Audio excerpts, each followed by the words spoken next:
All right. Hello and welcome everyone back to the Collective Minds podcast. Uh, Short little topic I want to hit. Reason is I keep seeing it being popped up. I feel like people kind of full circle on this. Like there's information that's old, but it doesn't mean that it's not good. And new information today doesn't mean that it's even worthy of talking about. And it's something I keep running into. This is a very important part about 9/11. And I think that more people need to hear about it. I found an article to go with it today. And, sorry about the lack of videos lately, guys. Make sure to leave a like, comment. Let us know that you're actually out there still watching or want to see some new stuff. It sounds like this weekend we got something planned for you. So let's get to the intro, huh?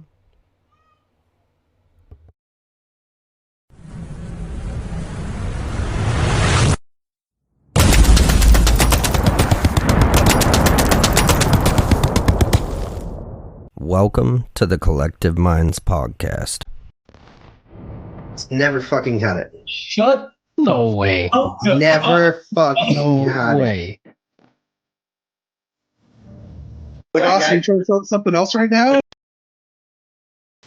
As humans, everybody lives in the same reality. We could all be in the same room together, but we perceive it differently. All that experience, all that emotions, all the things that happen in that one life is boiled down to what we call instinct. And that's the only thing we can bring over to the next life. You won't behave. You'll be canceled. Coincidence? Coincidence? Coincidence. There cannot be three.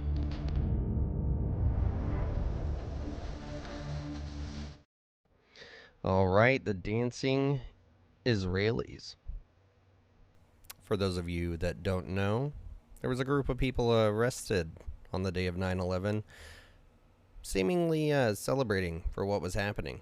And they had pre-set up, and it seemed like, they knew it was going to happen.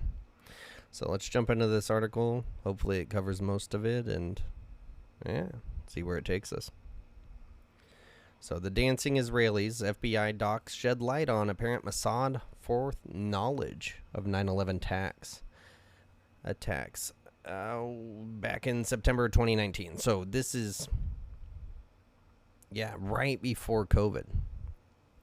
And I was referred to this article, and from what I've seen so far, it's pretty decent.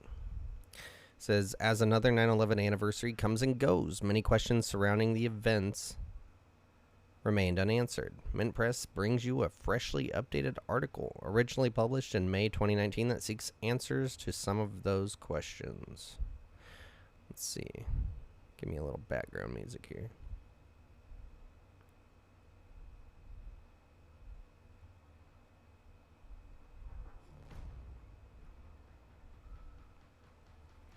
All right.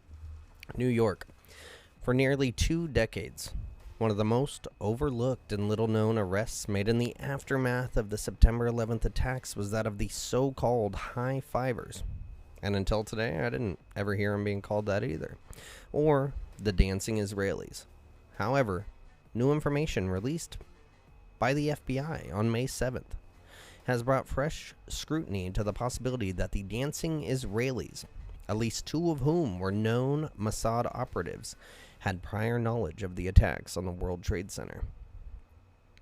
It's very important for today, as it seems that the Trump administration is hand in hand, balls deep, when it comes to Israel. But there may be some 5D chess going on there. Guess we'll find out. Shortly after 8:46 a.m., on the day of the attacks, just minutes after the first plane struck the World Trade Center, 5 men, later revealed to be Israeli nationals, had positioned themselves in the parking lot of the Doric apartment complex in Union City, New Jersey, where they were seen taking pictures and filming the attacks while also celebrating the destruction of the towers and high-fiving each other. That's right, high-fiving each other. At least one eyewitness interviewed by the FBI had seen the Israelis' van in the parking lot as early as 8 a.m. that day. more than 40 minutes prior to the attack. The story received coverage in U.S. mainstream media at the time, but has since then been largely forgotten. The men, Sivan Kursberg, Paul Kursberg, Odin Elner, Yaron Shimuel, and Omar Mamari, were subsequently apprehended by law enforcement and claimed to be Israeli tourists on a working holiday in the United States, where they were employed by a moving company, Urban Moving Systems. Upon his arrest, Sivan Kursberg told the arresting officer, "We are Israeli. We are not your problem. Your problems are our problems. The Palestinians are the problem." End quote.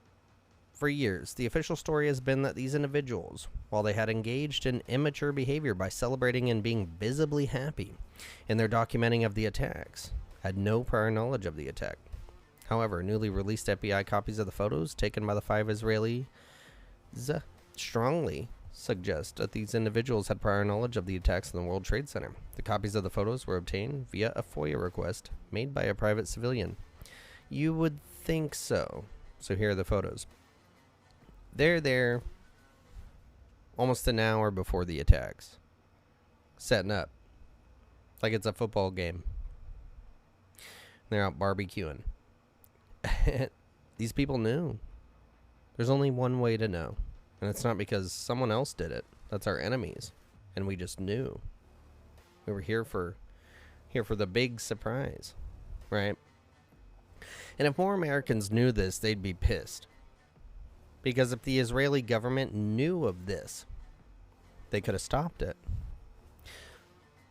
But I'm here to tell you right now that the U.S. government also knew about this and had a hand in it. Let's see.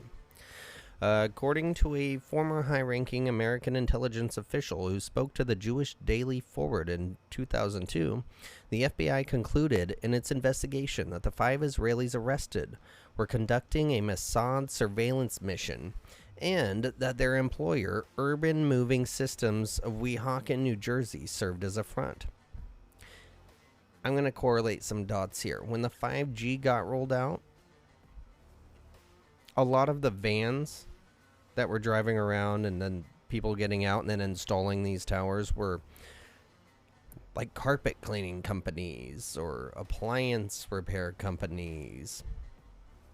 Very interesting how covert it was, right? Says at least 2 of the men arrested were determined to have direct links to the Mossad after their names appeared in a CIA FBI database of foreign intelligence operatives. Interesting. Agents. According to one of their lawyers, one of the men, Paul Kurtzberg, had previously worked for the Mossad in another country prior to arriving in the United States. I wonder what country that was, right? Another of those arrested, Odin Elner, subsequently stated on Israeli TV that the 5 Israelis had been in New York at the time to document the event, meaning the attack on the World Trade Center, meaning September 11th, 2001. 9/11. The FOIA release of the photos is notable because responses to prior FOIA requests to the Department of Justice, which oversee the FBI, had previously claimed that all of the photos taken by the Israeli nationals had been destroyed in January of 2014. The photos themselves are heavily redacted, making it impossible to see the Israelis' facial expressions. However, previously declassified yet heavily redacted FBI reports state that the Israelis are visibly happy in nearly every photo, even when the burning towers are in the background. These people weren't here to document it. They were here to document it and celebrate it as a win for them. They completed their mission. The photos released are also not original copies and instead appeared to be photocopies of the original pictures. In addition of the original 76 pictures developed by authorities from the camera in the Israelis' possession, only 14 were released. Wow. Really makes you wonder, doesn't it? Like, whose side are they on? Well, they're on their side. The U.S. and Israel conducted this. to go to war for Israel, for us to get some sort of rights, I guess, oil rights, something. I think we got something out of it. Definitely expenses paid to be able to ask for more. And I guess to lock down U.S. citizens. Based on the impressions of the French website Panamza and subsequently Mint Press, 3 of these photos, despite the heavy redaction and poor quality, appear damning. Since 2001, even though the photos were never released until now, it had been known that one of the Israelis arrested, Sivan Kurzberg, was seen in a photo holding a lighted lighter in the foreground. Yeah, like he's at a, at a party or music festival, with the smoldering wreckage of the Twin Towers in the background. Oh, he was mocking it. That's what he was doing. According to Stephen Noah Gordon, then lawyer for the 5 Israelis, as cited in a New York Times report from November 2001. The picture of Kurzberg with the lit lighter appears to be photo number 5 in the new FOIA release, yet the picture released includes a visible date of September 10, 2001, the day before the attacks, as do 2 other photos. Images number 7 and number 8 in the collection, where all other photos with dates show only the month and the year, 901. The FOIA release did not provide any information as to the apparent discrepancies in dates. So they messed up their cover-up. While this could be explained away as the camera in question being programmed with a slightly inaccurate date, that doesn't seem to be the case for 2 reasons. First, only 3 out of the 14 pictures appear to carry that date, and second, previously declassified FBI report an eyewitness adamantly stating that Sivan Kurzberg had visited the Doric apartments on September 10th, 2001 at around 3 p.m. with at least one other man, with whom he was conversing in a foreign language and had identified himself as a construction worker to a tenant. So these guys were off enough that people were asking questions. In addition, the FBI report noted that a van from Urban Moving Systems, the company that employed the 5 Israelis at the time of their arrest, was present and was involved in moving a tenant out of the complex on September 10th, and that the movers all had foreign accents. Thus, images 5, 7, and 8 may have been taken at the same complex a day before the attacks. This raises 2 possibilities. First, that there are 2 images of Kurzberg with a lit lighter in front of the towers, one taken before the attack and one taken at the time of the attack, and that makes sense to me. Before and after pictures, guys. And that the FBI released only one of them. Second, that Kurzberg took the picture with the lighter only the day before the attack, and his lawyer mispresented the contents of the photo to the New York Times. Given that the background of the photo, particularly the state of the towers, is indiscernible in the recently released photo, it is difficult to determine which is the case. Yeah, they're trying to cover it up, messing with the photos like that. However, other analysts have interpreted the photos quite differently. For instance, Ryan Dawson, formerly of NewsBud, cited the police report that details the clothing of some of the Israelis at the time of their arrest and used that to link identities to the redacted faces in the pictures. He believes that the Israeli holding the lighter is not Sivan Kurzberg, but his brother Paul.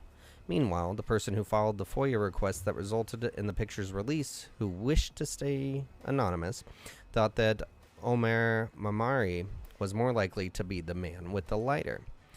Both have stated that all pictures were likely to have been taken on the day of the attacks. One reason given for the appearance of the date of September 10, 2001, and only some of the photos is due to the heavy editing, which rendered it invisible in the remaining photos. Dawson asserted that the incorrect date was due to the Israelis panicking when they were pulled over and attempting to edit the date and hour on the camera upon the arrest in an effort to hide the evidence. Another explanation put forth is that it was the result of a camera configuration error, which wouldn't be an error. They would have done it on purpose or just not given a crap. But why would you be off one day? For those of you that don't know, old cameras like that, you had to set the date. But if they brought the camera from a different country, right? Wonder what time zone that is. Given the highly redacted and edited nature of the pictures, what is most notable of all is the fact of what is not seen, edited out of the photos. Clearly, there was an interest in preventing the public from seeing the state of the towers at the time of the photos were taken, and also in preventing the public from seeing the facial expressions of the Israelis, despite it being known from the FBI report that they are visibly happy and jovial. The state of the towers being edited out is particularly telling, especially considering that. As to whether any of the Israelis knew of the attacks in advance, the relevant section of the FBI report that asks 1. Did the Israeli nationals have foreknowledge of the events at WTC, and were they filming the events prior to and in anticipation of the explosion? Is notably redacted in its entirety, suggesting that the FBI did not determine the answer to that question to be an emphatic no. No. What they determined was that they already knew the answer, and they're trying to make it look like they couldn't say yes or no.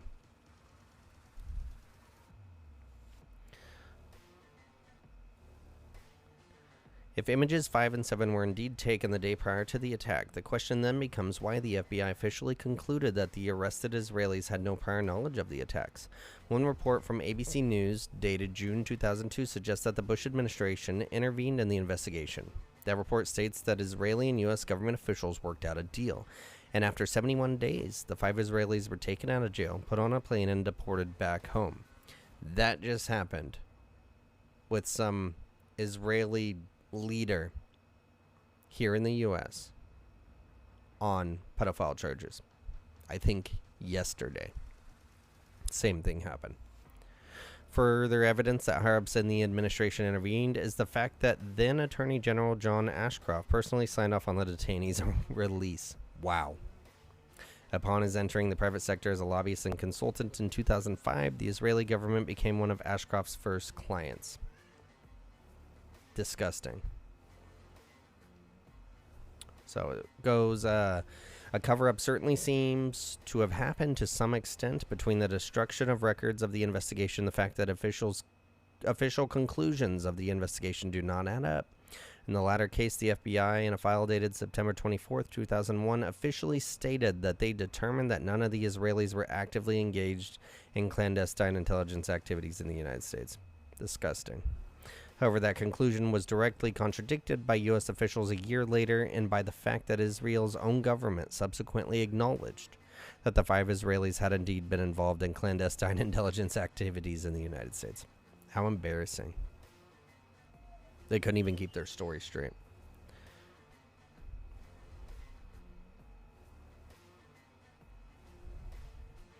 See, it goes titled A Crowded Dance Floor. While the case of the dancing Israelis has long been treated as an outlier in the aftermath of September 11th, what is often overlooked is the fact that hundreds of Israeli nationals were arrested in the aftermath of the attacks. According to a Fox News report from December 2001, 60 Israelis were apprehended or detained after September 11th, with most deported, and a total of 140 Israelis were arrested and detained in all of 2001 by federal authorities. The report claimed that the arrest, ostensibly including the dancing Israelis, were in relation to an investigation of an organized Israeli intelligence gathering operation designed to penetrate government facilities. The report also added that most of those arrested, in addition to having served in the IDF, had intelligence expertise and worked for Israeli companies that specialized in wiretapping. Some of those detained were also active members of the Israeli military, and several detainees, including the dancing Israelis, had failed polygraph tests when asked if they had been surveilling the U.S. government. A key aspect of that report, compiled by journalist Carl Cameron, also states that federal investigators widely suspected that Israeli intelligence had prior knowledge of the September 11th attacks. In the report, Cameron stated, the Israelis may have gathered intelligence about the attacks in advance and not shared it. A highly placed investigator said there are tie-ins, but when asked for details, he flatly refused to describe them, saying evidence linking those Israelis to 9/11 is classified. I cannot tell you about the evidence that has been gathered. It is classified information. So, to sum this up, the U.S. government, on its own part, this is just the dancing Israelis, helped cover it up. Israel covered it up, but openly admitted to it at the same time, clashing the narrative. Our government says, no, don't look over here. Their government says, yeah, we did it. But the entire 9/11 situation, as a whole, the reason the narrative is what it is because our government continuously and still to this day covers up exactly what happened. Why would they do that?